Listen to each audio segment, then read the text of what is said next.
nuko nguko dutangiye iyi ni episode ya 15. Ahangaha niho twe twagarukiye. Uyu mukobwa yohereza ibibaraga, uyu musore yarangiza akabihagarika. Aba bose bombi ni amadayimoni, ntabwo tuzi ngo bari gukorana cyangwa ntibari gukorana.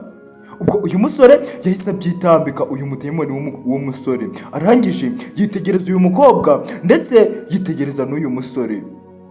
Ukurikira gusa uyu musore we uri ahangaha, ibyo ari kubona byamucanze, ibyo ari kubona ntabwo ari kubisobanukirwa. Nuko nguko tugatangiye. Uyu mudayimoni w'umusore arangije aravuga ati wowe tuza, uyu nguyu mwihorere ntabwo abirimo, uyu musore mwihorere ntabwo abirimo pe, wibimuzanamo urumva neza. Ukurikire arangije aravuga ati nawe wa musore we, nawe fata ibyawe byose wirukanke ugende, uve hano ugende. Barakwereka uyu musore yahise afata ibye, yahise afata inkweto ndetse n'umuhoro, arangiye ahita aca agaceni. Si wari ubonye arukize? Nuko nguko yirukanse, aba ngaba basigara ahangaha barebana. Ukurikire ibyo byarabaye. Reka bakwereke arafanika ari kugenda avuye gutora umuti, avuye gushakira mama we umuti, ari kugenda hano mu kayira. Ukurikire gake gake umwana urabona bikari kugenda nta kibazo, ari kugenda nta nkurikizi, ari kuvuga ati ubu ngubu ningira mu rugo ndahita mpereza mama umuti. Arahita akira ndetse isafuriya yanamubwiye buryo ki ari buze gutunganyamo uyu muti. Barakwereka isafuriya, nuko nguko bahuriye ahangaha. Umwana aragitegereza, isafuriya wibuke yari yanze kumuherekeza, yari yanze kuba yigendamo, ariko iramubwira ati ndakugendera hafi, ngiye kuba nabasha kuba ndaneka.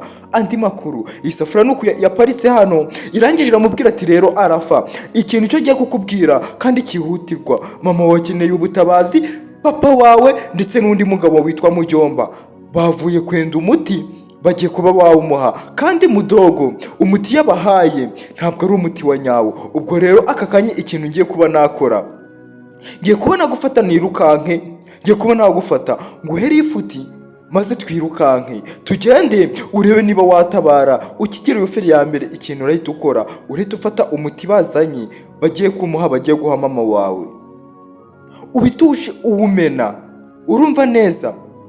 Maze uyu mwana aravuga ati sawa isafuriya, ati ngaho vuba bikore ndebe niba natabara mama, vuba bikore nze kuba natabara umubyeyi wanjye mama, sibyo? Ngaho vayo tugende. Barakwereka isafuriya nuko nguko yayisimuzamo, kwa kundi gake gake iza igenda gake imanuka ikaza kuri uyu mwana. Isafuriya nuko yamujemo ndetse bagendana, ubwo bose barabura. Reka dukurikire filime twitonze. Iyi ni episode ya 5 ndetse ndakwibutsa kugira ngo ukande subscribe. Kandi ikindi kintu cy'ingenzi nshaka kukubwira, iyi episode nabonye mwarayinsabye muri benshi, izi filime ngo ngenzi zibaha 2 ku munsi. Imwe ni saa 12 za mu gitondo, indi ni saa 11 za nimugoroba. Reka twihuse, reka tugaruke hano. Abangaba papa arafura vuga ati rero ndanira amazi mu gakombe, bashe kuba nashiramo idawa bayita ubwo ni umuti, bashe kuba nashiramo umuti maze duhite tuduha mama arafa, turebe niba yakira. Barakwereka Mujyomba nuko nguko yagiye gusuka amazi mu gakombe, arangije arayazana. Uko yakayazanye papa arafa yarayakiye, arangije ashiramo umuti. Yarazi ngo agiye kumuha umuti, kumbi ni uburozi. Ese byibuze arafa arahagerera igihe ngo aze kuba yatabara? Ukurikire filime witonze uraza kuba wasobanukirwa. 15 nuko nguko tuyitangiye. Barakwereka papa arafa yaje kuba yawurunga rwose ngo aze kuba yahereza. Yarazi ko agiye gutanga umuti, gusa twe turabizi uwatanze uyu muti ntabwo yatanga umuti muzima. Papa arafa nuko nguko yajunguje, arangije araza ngo amusomye. Nyagasani agiye kumuha wa muti. Barakwereka ko kanya ntibwatinze, arafa yahagereye igihe abasha kuba yatabara. Agira gutya agakombe karameneka, umuti urameneka. Arayije aravuga ati papa, uwo muti ntabwo ari ngombwa ngo muhe mama, kuko ntabwo ari umutima uri kumuha n'uburozi. Maze uyu mugabo aravuga ati Arafa, aho bigeze uri kumbangamira pe, uri kumbangamira. Ati dore tuvuye kwa muganga dushatse umuti utuvunye, none tugize ngo tuwumuhe, none urawumenye. Ese mama wawe uramukunda cyangwa ntabwo umukunda? Urabona ahangaha mama wawe ari, urabona kuba aryamye gutya bikunejeje? Urabona ibyo bintu bikunejeje? Ati none urabona nakora iki? Uragira ngo nzakora iki? Uragira ngo nzakora iki? Tubiza, mama wawe ntabwo umukunda, urabona ubuzima bwe buri mu kangaratete, ariko wowe warangiza ukavuga ngo ntibamuvuze. Ese azakira bigenze bite? Uyu mwana arangije aravuga ati uwo ntabwo ari umuti, ahubwo ni uburozi mwari mugiye kumuha. Umuntu wabahaye nta wundi ni Mudogo. Aba ngaba bararebana bose bavugira kimwe ngo Mudogo. Barangije bitegereza uyu mwana. Ibyo byarabaye. Ikibanza tubonye nuko Arafa abashe kuba yatabara. Nakubwiye ngo kurikira witonze uraza kuba wasobanukirwa. Kumbi barakwereka hano hari abaje kuja inama. Maze uyu nguyu aravuga ati umva rero Sifa, ndi kubona waje, ariko ni iki cyakuzanye hano? Mbwira ikintu cyatumye uza hano. Mbwira ikintu cyakuzanye hano ku isi, kandi umbwize ukuri. Maze uyu mukobwa arangije aravuga ati rero ikintu cyanzanye nta kindi, naje kuba nagufasha, kandi naje noherejwe, ntabwo nizanye. Kandi ikintu cya mbere cyatumye nza ni ukugira ngo mbashe kuba nagufasha kuba wabona iriya safuriya. Uyu musore azunguza umutwe aravuga ati basi sawa, reka ibyo mbyemere. Ati si none ko ndi kubona utangiye kugenda urafata n'inzirakarengane, kuki utangiye kugenda urafata n'uriya? Ni ukubera iki? Maze uyu mukobwa aravuga ati oya, ntabwo ngambiriye kugira ikintu kibi nkora. Ati ahubwo njye ibyo nshaka kugeraho byose, nshaka kugira ngo njye nawe twishyire hamwe, niturangiza tuze kubona iriya safuriya, tuze kubona isafuriya yacu. Uyu mugabo arije avuga ati okay, ibyo nabyo ndabyumvise. Ati ubwo rero ikintu kigiye kubaho cyo rero, ntabwo ukwiye kuja uragenda urigaragaza uko ubonye kose, ndetse ngo nurangiza ufate n'abantu b'inzirakarengane ngo bashiremo. Icyo dushaka kugeraho ni ukugira ngo uriya mwana Arafa tuze kuba twamwakira safuriya, tuze kuba twabatandukanya. Maze uyu mukobwa arangije aravuga ati ariko nanjye nakubwiye yuko icyo ngicyo ari cyo kintu cyanzanye. Maze uyu nguyu aravuga ati kandi nizeye yuko ninshira hamwe nawe nituza kwifatanya twebwe uwa babiri turi buze kuyibona. Uyu musore aravuga ati ibyo nanjye ndabyumva kandi ndabishigikiye cyane. Urumva, ibyo ngibyo nanjye ndabishigikiye, ntabwo nabyanga. Atariko ugomba kumenya ikintu kikuzanye hano ku isi, ugomba kumenya hano ikintu kikuzanye ukagenda gakeya ndetse ukanitwararika, kuko hano naho hari abantu bafite imbaraga. Ibyo ndakeka warabibonye. Sahizi isafuriya yaranzungereje, nagerageje kuba nafata isafuriya, ariko nafashe n'isafuriya y'ikiwani, isafuriya nzima byaranze kuyibona. Ariko rero nshaka kugira ngo igihe kibi iki ngiki basi ubwuje wenda dufatanye turebe niba iriya safuriya twayibona. Njye sahizi ubuzima bwanjye buhorana ubwoba, kandi mba ntekereza yuko buri no mukangaratete ntari nabona iriya safuriya. Uyu mudayimoni araje aravuga ati ubwo rero ugomba kumenya ngo iki tuzanye n'iki tugiye kuba twabikora duti. Ibyo ngibyo byarabaye, reka batuzane hano kwa wa musore wacu umurozi yari ahitaniye mu gisagara, nako umudayimoni. Barakwereka yaraje yicara hano, ibintu byari byamucanze, byari byamurenze. Hano hari undi mugenzi we bari bavuganye ngo agiye kuzana umuhoro amufashe kuba yakata ibiti. Aramuhamagara ati Aroni, abona umusore ntari kumwitaba, bikize hano aramukomanga, aramubwira ati Aroni. Uyu musore yitwa Aroni. Aramubwira ati ko mbona umeze utyo, kandi twari twavuganye ko ngiye no kugusanga mu gisagara tugafatanya gutema ibiti. Ati byakugendekeye bite? Kuva waza rwose ntabwo nigeze mbona umeze neza, wagira ufite ibibazo bikomeye cyane. maze uyu musore aravuga ati umbabarire nanjye ibintu byandenze, ati kuko ibintu nabonye birenze ubwenge bwa muntu, nawe ari wowe waba nk'uko meze. Umusore arangije amaze ati se none ibintu wabonye ni ibiki? Uri kuvuga ngo ibintu wabonye ariko ntabwo wigeze umbwira ibyo ari byo, mbwira ibintu wabonye ngo ni ibiki. Barakwereka uyu musore yaje kumubwira ati rero uribuka yuko twari dutandukanye nkubwiye ngo uje kuzana umuhoro maze umfashe gutema ibiti. Uyu nguyu aravuga ati ndabyumva, ati ariko ndakeka icyo ntabwo aricyo cyaba ari ikibazo. Maze uyu nguyu aravuga ati ceceka nkubwire, tegereza nkubwire wowe ibyo nabonye. Aravuga ati ntabwo ndakubwira, iri ni itangiriro. Arangije aramubwira ati rero nagenda atema nk'uko nari mbikubwiye, kuransanga ndi gutema nyine akazi nkageze kure. Aravuga ati ngiye nagenda atema maze gutema nk'ibiti nka 2. Ibintu nabonye nagiye kubona mbona umudayimoni, umuzimu, niba ari n'igiki ntabwo mbizi, gusa nagiye numva ikintu kirankubise ngo hariya nicaye, ngo nicaye nk'hariya. Ndangije ndebye imbere mbona imbere yanjye haje umukobwa mwiza cyane pe, ariko yambaye ibintu by'umukara. Nahise nkeka ko ari umuzimu. Ako kanya hari undi waje w'umusore. Uwo mukobwa ajya kunkubita ibintu by'ibibaraga. Umusore arantabara arambwira ati rero amaze yabwira uwo mukobwa ati ibyo bintu we kubivangamo uyu nguyu, ibyo bintu ntago birimo, ati ahubwo uyu musore mwihorere yigendere.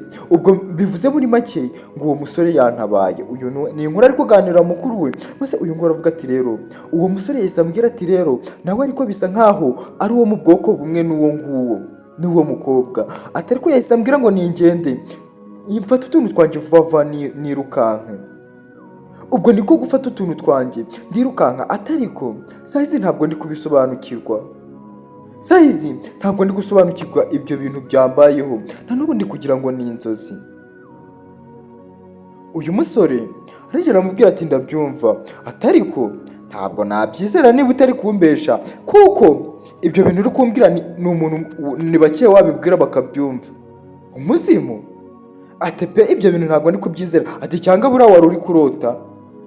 Maze uyu musore mugenzi we aramubwira ati ariko hari ahantu nanjye ubwanjye ntabwo mpizera neza, ati kuko nanjye iyo mpari iyo ndi mu gisagara jyenyine banikeka ibindi bintu. Ubwo rero ntabwo nakurenganya, bishobora kuba byabayeho mwana wa mama. Uyu musore arangije aravuga ati nge ibintu ndi kukubwira ni ukuri, ibintu nkubwira mbihagazeho kandi nabishingaho n'agati, urumva neza? Ati ubwo rero wimbwira ngo narindi kurota, nge ntabwo narindi kurota. Ibintu ndi kukubwira ni ukuri, n'ejo nabikubwira na saa 8 nabikubwira, urumva neza? Ubwo rero ntabwo njeho kugira ngo nkubeshe. Ati si none utekereza yuko ari nge wari wishimiye kureka akazi nende gukora nkaza ndi kwirukanka? Ati cyangwa wowe ntabwo wabonye uburyo najemo? Ati nge ndakubwiza ukuri bari abazimu 2 kandi gusa nuko umwe nyine yavuze ati bandeke nigendere. Uyu musore aramwitegereza abona ko uyu musore ababaye, uyu mugenzi we rero nababaye. Arangije aramubwira ati sasa rero ndabyumva, ati gusa wihangane basi sorry kandi wizere yuko birashira. Uyu musore yari afite ubwoba, azi ngo naryama n'ubundi araza kubabona. Ibyo byarabaye, reka tugaruke hano mu ijoro. Barakwereka Mudogo yari yabukereye mu ijoro, Mudogo ntaryama. Arangije ubwo ari hano kurikire Mudogo ari kureba hirya no hino, ari gukebaguza. Noneho urabona yuko na ya myambaro y'akazi y'ubuganga y'ubupfumu ntabwo akiyivamo. Arangije atangira kwivugisha ati rero ubu ngubu ndakeka Papa Rafa yaba yamaze kumuha uburozi. Ati ubu ngubu ngiye kureba ukuntu byagenze akimara kugera mu rugo. Ati namubwiye nagira mu rugo ahita bumuhereza ako kanya. Ati noneho rero iki nicyo gihe ngo mbashe kuba nareba ese yabumuhaye cyangwa ntabwo yabumuhaye. Noneho nindangiza ndaza kureba uburyo umugore we yapfuyemo. Barakwereka uyu yaje gutera uko yateraga yashize na hano na kamera ye nyine, afite kamera uburyo akoreshamo afite indebakure mbese muri make. Barakwereka indebakure ye hari ibyo yamweretse uburyo Arafa yahise abufata akamena bwa burozi uyu yari yamuhaye. Uyu nguyu byaramutunguye cyane ndetse biramutangaza, aravuga ati ibi ni ibiki uko nari mbyiteze ntabwo ariko mbibonye. Ni gute uriya mwana yaba yaranzonze? Ni gute uriya mwana yaba afite zino mbaraga? Uko nabitekerezaga noneho ntangiye kumenya ukuri, ntangiye kumenya ko uriya mwana nk'uko muganga wa mbere yabimbwiraga ariko bimeze. Uriya mwana afite imbaraga zidasanzwe we. Uyu musore, uyu mupfumu aravuga ati birashoboka yuko uriya mwana koko yajyaga ategura bwa burozi, ati kuko ahangaha naho ndabona mbangamiye. Aravuga ati ubu nakora iki? Dore uyu mugabo ngarababara, dore umujinya ye baba we. Arangije aravuga ati rero uriya mwana agiye kuzatuma ntagera ku ntego zanjye, Arafa kuki uri kumbangamira? Arafa uyu mugabo wagira nta bwenge afite. Arafa ngari kumubangamira kandi Arafa ari gutabara umuryango we. Maze uyu mugabo aravuga ati uko nari mbyiteze ntago ariko biri kugenda, ndabona kiriya cyana nacyo kidasanzwe nkuko nabitekerezaga, ntabwo ariko ntangiye kubibona. Uyu mugabo aravuga ati sinone ubu ngubu nakora iki? Ntangiye kubona yuko imbaraga zanjye zitangiye kuba nkeya, atariko ngomba kuzakora igishoboka cyose, buri kimwe cyose narangiza ngashira ibintu mu buryo nkabikora uko mbishaka. Ukurikire. Maze uyu mugabo aravuga ati ndababaye ariko nta kundi kuntu nabigenza. Ubwo nyine uyu munsi nahombye, nari nzi ko ubu ngubu bari ku kiriyo, atariko ibintu byabaye ndi kubona bitandukanye nuko nabitekerezaga. Uyu nguyu umujinya waramwishe, arababara cyane. Arangije aravuga ati reka nicireho, akora utuntu twe yajyaga akora mu buryo bwo kwigendera nyine, agendera ku gataro. Dore ngarahita abura. Ibyo ngibyo nabyo byarabaye muri iryo joro. Reka tugaruke hano kwa mama Arafa ndetse no kwa papa Arafa no kwa Arafa mu rugo. Papa Arafa yicaye hano mu ntebe, mama Arafa nawe aryamye mu ntebe. Arafa yari yamubwiye ati mumuzane mu nzu ngewe mfite uko ndabigenza maze nkaza kumuvura. Arafa barakwereka yavuyeyo. Arafa niwe wari uri kubyikurikiranira. Arafa arangije atereka hariya agasafuriya yari yatekeyemo umuti, maze papa we aramwitegereza aramubwira ati subwo urabona ibyo byakugeza kuki? Papa we yari yagize umujinya mwinshi. Maze uyu mwana aravuga ati papa ibyo bindekere, njyewe ibyo ndi gukora ndabizi kandi ndakeka urabuze kubikunda. Maze uyu mugabo aravuga ati cyo muvure, ati ubwo urabona uwo muti uruta uwo nari nazanye? Urabona uwo muti urenze uwo nari nazanye? Ati muvure, ati kandi nadakira uraza kumbona nyagasani. Ati twumvikane, njyewe unumuvura ntakiri, nataza gukanguka umenye ngo urahita unsohokera muri iyi nzu nyagasani. Bitangiye kumukomerana uyu mwana nawe, ese aramuvura akire nibura? Ukurikire.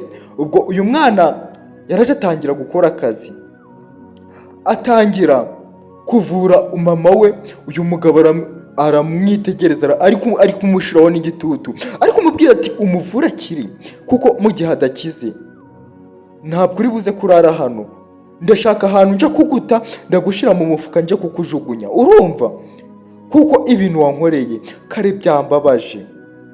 Maze uyu mwana aravuga ati papa tuza ushira umutima hamwe, kandi noneho ikindi ubashe kunyizera kuko ibintu bigiye kugenda neza kandi nawe urabibona uraza kunshimira. Barakwereka umwana yatangiye kuvura uyu mubyeyi. Ese uyu mubyeyi koko araza gukira? Ukurikire filime witonze uraza gusobanukirwa. Umwana atangira gukora utuntu n'utundi ndetse atangira kumukanda, urebe yuko n'utuntu ari gukora tutarenze. Papa arareba. Nakubwiye ngo ukurikire filime witonze ndetse iri ni itangiriro nta hantu murageza. Uyu mugabo gusa we yari ari kubona yuko ibyo uriya mwana ari gukora bidashoboka. Nyabuneka niba wageze ku uyu muyoboro ari n'ubwa mbere wahagera, kanda subscribe niba bitakubangamiye, ndetse niba unahasanzwe sharinga aka kavidiyo kagere ku bandi bantu. Niba nta kintu biri buze kukubangamiraho umbabarire ubikore basi, ngenda bigusabye nk'inkunga. Ubwo barakwereka papa Arafa nako Arafa yakomeje kumukandakanda, akomeza gukora akantu n'akandi kugira ngo arebe niba mama we yasubira ku murongo, arebe niba mama we yasubira ibuzima. Uyu mukobwa arangije kumukanda atereka isafuriya hariya, arangije yigira kwicarira hariya. Papa aramureba, mbese uyu mwana yari yarigize nk'akagore ko muri uru rugo. Mama we akimara gupfa nakakimara kujya muri koma, ni wese wigira nk'akagore ahita akurira umuryango. Papa atangira kwitegereza mama we, atangira kwitegereza umugore. Arangije aravuga ati baba atari ko Arafa uri muzima cyose nakanguke, nadakanguka ufite ibibazo. Niko uyu mugabo yari kumubwira. Aravuga ati cyo nakanguke, katari gukanguka dore kumwotsa igitutu nyagasani. Uyu mwana nawe afitemo n'akantu k'ubwoba. Papa ari kumubwira ati uwo mwana ari kumubwira ati mama we nadakanguka uraje kunzanira umuti cyangwa mo kimwe ndeba hano nja kukujugunya. Uyu mugabo aramubwira ati nakanguke, ntarika turebe nakanguke kurikire. Katari gukanguka se, katari gukanguka nakanguke, nakanguke se. Barakwereka muri ya safuriya hari indi safuriya yavuyemo, gusa papa ntabwo ari kuyibona. Isafuriya irazamuka hejuru ya mama, harakuka witegereze neza kamanukiye muri uyu mubyeyi kamugwaho. Uyu mugabo akivuga ati cyo nakanguke, nakanguke se. Ayo niyo magambo ari kuvuga, nakanguke turebe. Barakwereka igitangaje muri ako kanya, mama yarakoroye nyagasani, umubyeyi yarakoroye, abangaba bose bikangamo. Dore igitangaza, dore umwana ngarakora igitangaza nk'icya nyagasani, nk'icyo Yesu yakoreye Kana. Ibyo ngibyo byarabaye. Reka bakwereke aho bwarakeye mu gitondo cya kare kare. Barakwereka hano hari uwari uri mu bwigunge, hari uwari wigunze, mbese ibintu bye ntabwo byari byagenze neza nk'uko yabitekerezaga. Uyu mugabo uko yari yigunze hano, barakwereka umugore we disi yavuye kuvoma. Umugore we ni munyakazi. Uzacunge muri episode zose uzabona, uzagerageze uzabona aba bantu bambara neza kuruta ukundi kuntu kose wabitekereza. Baba bambaye neza bikwije. Barakwereka uyu musore, uyu mugabo yabonye umugore we atangira kwikanga. Umugore arangije atura amazi, gase kuvugisha umudada we, aje kuvugisha umugabo we. Uyu mugore yaramukundaga nubwo uyu mugabo watabibonaga. Ubwo umugabo urabona hari utuntu, hari kwikekakeka. Ukurikire umugabo, wibuke mu ijoro ryose yaraye, ntago yaraye mu rugo. Uyu mugore arangije afata agatebe aza kuba yakicara hano, yitegereza umugabo we. Arangije aravuga ati mugabo wanjye, ati nshaka kugira ngo tuganire. Uyu mugore arangije aramubwira ati kutameze neza. Maze uyu mugabo aravuga ati meze neza. Ati ahubwo wowe sinzi ukundi kuntu uri kubibona. Ati naho njye meze neza. Maze uyu mugore arangije aramubaza ati none ko umeze neza ni byiza cyane, atari ko se kuba wagiye nijoro, ko buri gihe ugenda nijoro ugataha mu gitondo, uba ugiye he? Uba waraye? Reba nk'iri joro, iri joro ryose waraye, usigaye uraje mu bandi bagore, usigaye uraje kunca inyuma.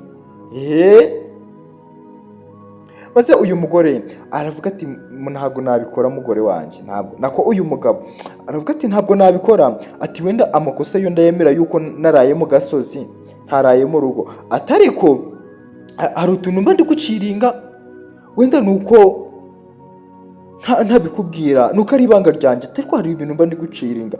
Maze uyu mugore aramubwira ati ni ukuri ko Imana njye birambangamira, iyo ugiye nimugoroba ugataha mu gitondo birambangamira. Maze uyu mugabo aravuga ati ujye urabyihanganira, ati ndakumenyesha yuko mu gihe gitoya uri buze kuzabona inyungu yabyo, ati kandi amakosa yose uri buze kuzabonaho muri ibi bihe bitoya, ni ukuri uzambabarire, igihe kizagera bizashira, urumva, kandi ntabwo ari uko mba nkwanze, ati ndakubwiza ukuri ntabwo ari uko mba nkwanze, urumva neza. Uyu mugore yitegereza umugabo, noneho uyu mugabo asigaye yaraciye bugufi, asigaye aramubwira neza, mw'abagabo mwe nimuce bugufi mugandukira abagore banyu nk'uko ijambo ry'Imana ribivuga. Maze uyu mugore aravuga ati ntabwo nzi ibyawe, reka nje ndakureka, reka nigendere ukurikire. Uyu mugore arangije ajya kwitunganyiriza uturimo twe nk'ibisanzwe. Reka tugaruke hano, ibyo ngibyo byarabaye, ahubwo reka twigarukire hano kwa mama Rafa mu rugo. Barakwereka umugabo ndetse n'umugore bari yicariye n'umwana wabo Arafa. Papa Rafa niko kuvuga ati mugore wanjye, ati nari nguhombye ni ukuri kw'Imana. Maze uyu mugore aramubwira ati ibihe nari ndimo nanjye ntabwo byari byoroshye, ati kuko nari meze nk'umuntu wapfuye, hari ari kubura gatoya ngo mbashe kuba nakitaba Imana, ati kuko ibintu nagiye mbona ni ibintu bitandukanye pe, ni ibintu byinshi bigiye bitandukanye. Uyu mugore atangira kubaganirira igihe amaze muri koma, ibintu yagiye arabona. Aravuga ati ntabwo biba byoroshye, ati hari ahantu henshi nagenda ndagera, hari ahantu henshi nagenda atemberezwa, kurikire. Uyu mugore aravuga ati ariko nabonye ikuzimu aba ari ahantu habi, ikiza ni ugukorera Imana pe. Uyu mugabo aravuga ati ikintu cya mbere kinesheje kuruta ibindi byose ni ukubona wagarutse kuba umuntu muzima, nkabona urongera urakize, none sahize tukaba turi kuganira. Maze uyu mugore aravuga ati nanjye ibyo ni ibintu nkwiye kuzashimira Imana, ati kuko Imana yaramfashije cyane. Uyu mwana ese ari kureba, uyu mwana byose ni we wabikoze, uyu mwana yakoze ibitangaza. Uyu mugabo yitegereza uyu mubyeyi ariko kuvuga ati ni ukuri kw'Imana, nari ndi gutekereza ukuntu ngiye kubasiga we n'umwana wanjye Arafa, nkumva birambabaje cyane n'urukundo mbakunda. Kurikire.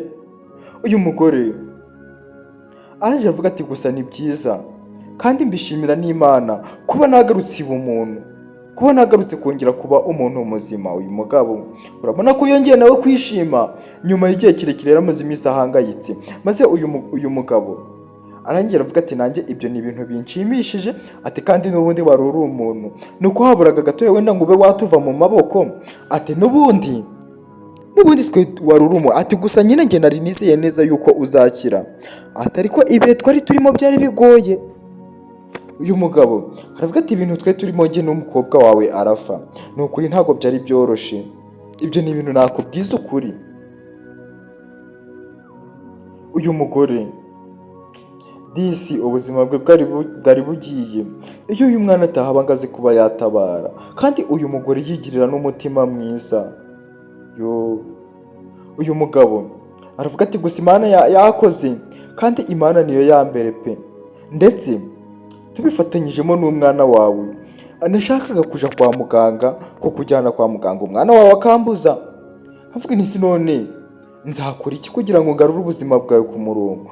Nahoraga nibaza ikintu nakora, ariko uyu mwana wawe yabiboneye igisubizo. Arafa arangira aravuga ati mama, ni ukuri kw'Imana nakoze buri kimwe cyose nari nshoboye kugira ngo mbashe kuba natabara ubuzima bwawe, ati kandi ndagukunda cyane, nta n'undi muntu nakunda kukurusha, niyo mpamvu nagiraga rero ngo ntaza kubura ubuzima bwawe, ntihiringa kugira ngo mbashe kuba nakurokora. Maze uyu mugore aravuga ati warakoze mwana wanjye kuba warantabaye, ndagushimiye uburyo witanzemo bwose, nanjye narabibonaga, ati kandi nanjye ndagukunda, ati nta wundi mwana nanjye nakunda kukurusha, ati kuko uri uwa mbere ukanikurikira, ati urumva Arafa.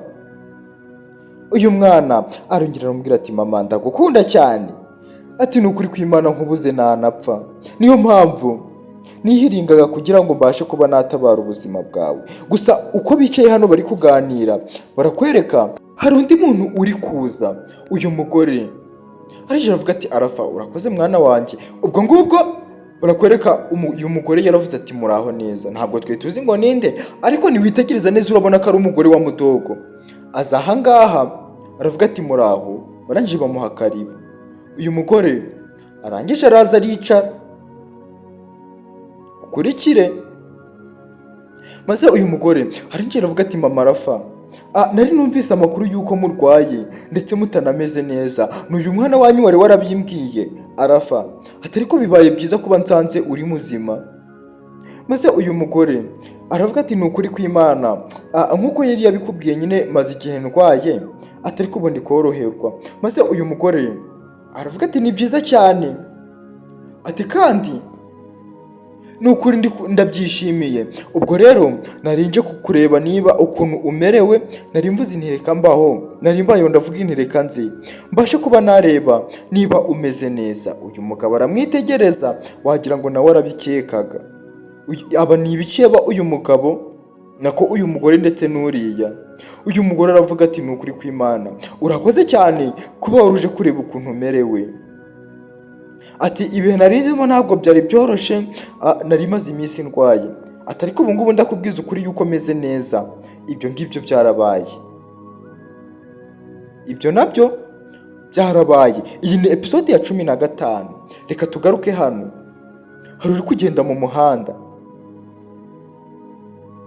ari kugenda mu kayira nk'ibisanzwe, ari kugenda mu nzira nyabagendwa, ndetse niba uri kwitegereza neza nubwo ari guturuka kure, urani muyomba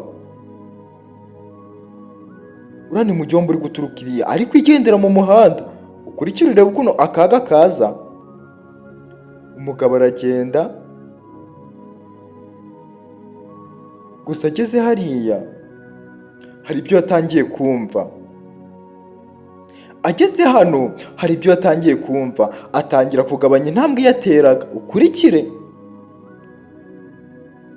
uyu mugabo atangira gutekereza ibintu ari kumva. Kumbi na hano ari kunyura ni impande y'irimbi. Uyu mugabo ni ibiki ari kumva? Kurikire uyu mugabo yitegereje neza, abirinduye amaso ye yitonze, areba ku ruhande. Kumbi ku ruhande rwe hari undi mudayimoni uhari, wa mudayimoni w'umugore. Ese uyu nguyu we baramushakaho iki? Uyu nguyu arahindukira neza yitonze, gake gake ukurikire filime wito, arebye aramubona yikangamo. Ubwoba noneho burushaho kumwica. Ese uyu nguyu we ni iki bamushakaho? Tuzahurire muri episode ikurikira. Ndabashimiye cyane kandi ndabakunda. Ciao ciao.